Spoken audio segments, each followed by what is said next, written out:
penalties that comes with it. And that is the part that is more important as well. With bated breath, Nigerians await the verdicts of the 2023 Presidential Election Petition Court after parties adopted their written addresses ahead of the judgment of the courts. The presidential candidate of the Labour Party, Peter Obi, has warned against distracting the judiciary from doing justice to the petitions. In a statement signed by the head of Obi-Datti media office, Diran Onifade, he said some of the happenings around the judiciary lately are absolutely needless and utterly unacceptable. They've adopted their last, what do they call it? Written addresses. Written addresses, all the political parties that were involved in this thing, and any moment from now, the court will communicate a date for the judgment proper.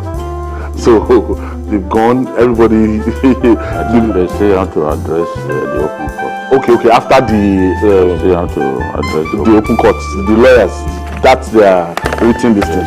They have to make that submission. Yes. Okay, I think if they do that this week, because some of what your opponent has said, you need to get given the opportunity to counter it. The government won't come immediately. They still have time. But it's called cross-examination. Cross-examination. No, is that? No. When you file and you say something about it, then you come back. That's how if you should be asked. They will have go ahead. Go ahead. I know that they will still have questions about what you said in your own final address. Okay. That's what I'm saying. So the party will be able to react. So we've not reached the point where you can say they are waiting for judgment. Okay. No. And they still have a bit of time. So I think till September 10 for the 180 days. They will still come and address the court. I think what Obi-Datti should do is talk to their own members while talking to members of other parties, because it will be hypocritical of them to claim not to know that some of what the Peter Obi has even complained about, you got to blame their members for some of it. The blame has got to be shared, and there is no way you can exculpate the Obi-Datti group from some of what is happening. Remember when the judgment in respect of the vice president's alleged double nomination came up? Justice Okoro accused some people of using the social media to intimidate and call judges' names. The man who could not win his polling unit in Zaria famously went on television to tell judges not to even show up at the inauguration ground. Remember? He looked into the camera and was saying that the CJN and others should not go to the inauguration ground. That if they that's an official responsibility. That if they did it, that they should not inaugurate an illegal president. So it's like when you Nigerian politicians, the more you look, the more you look at them, the less you see. There's an attempt to make it look like, oh, we are the chaste people, we are the Puritans, we are the ones whose hands are clean. But we have never had an election in which bad blood has been demonstrated on social media as this one. And the Obi-Datti group cannot claim that it is clean, because we've had people who even told Obi, why don't you talk to your people? So this thing about intimidating judges, distracting judges, those who, I'm happy that he mentioned, or that they mentioned what some people claimed happened, that the judge retired, decided to resign because they wanted to force him to give judgment to someone in the executive. And in writing it, they said believed to be Bola Ahmed Tinubu. If that is not distraction to the judiciary, what else can be defined as distraction? That thing was not true, but the way it was written, reading it, you would think that it was true. Even me, with all my years in the print media, I looked at the thing, I was almost wrong-footed. So I was just waiting. Then later they said, no, this thing didn't happen. No judge resigned. No judge resigned. Now, I was shocked. Apart from that, they also claimed that Bola Tinubu and the CJN, Yes. that they spoke on phone. Before then, remember, they claimed that Bola Tinubu and the CJN had a meeting in abroad. Yes.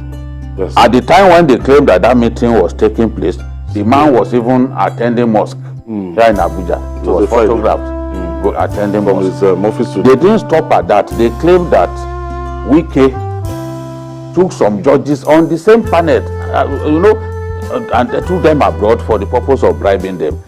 Who is that judge in the thick of this their work, who will leave the work and then travel abroad? So those are the things happening. Now, because of the desperation, I think some people have misled themselves to believe that judges determine how they rule on matters before them based on what they read in the newspapers. Judges are supposed to decide matters based on law, based on point of law, not what we are saying about ourselves. We can argue among ourselves. It's our opinion. It shouldn't bother judges, but somehow these politicians have come to the conclusion that, look, if we put this in the paper, it will affect how these cases are determined. That is what is leading to all of this. When Olanipekun said, if Tinubu is denied the presidency, or the presidency is taken away from him just because he didn't get 25% in Abuja, that absurdity could lead to chaos, to anarchy. But in interpreting what he said, including their agents in the French media, what they've been saying is that he said if it is legally taken off Tinubu, that if the Presidential Petition Tribunal legally takes the mandate away from Tinubu, that it will lead to chaos. The question to ask is, if I win 36 and I'm very confident that this matter will be resolved by during this trial.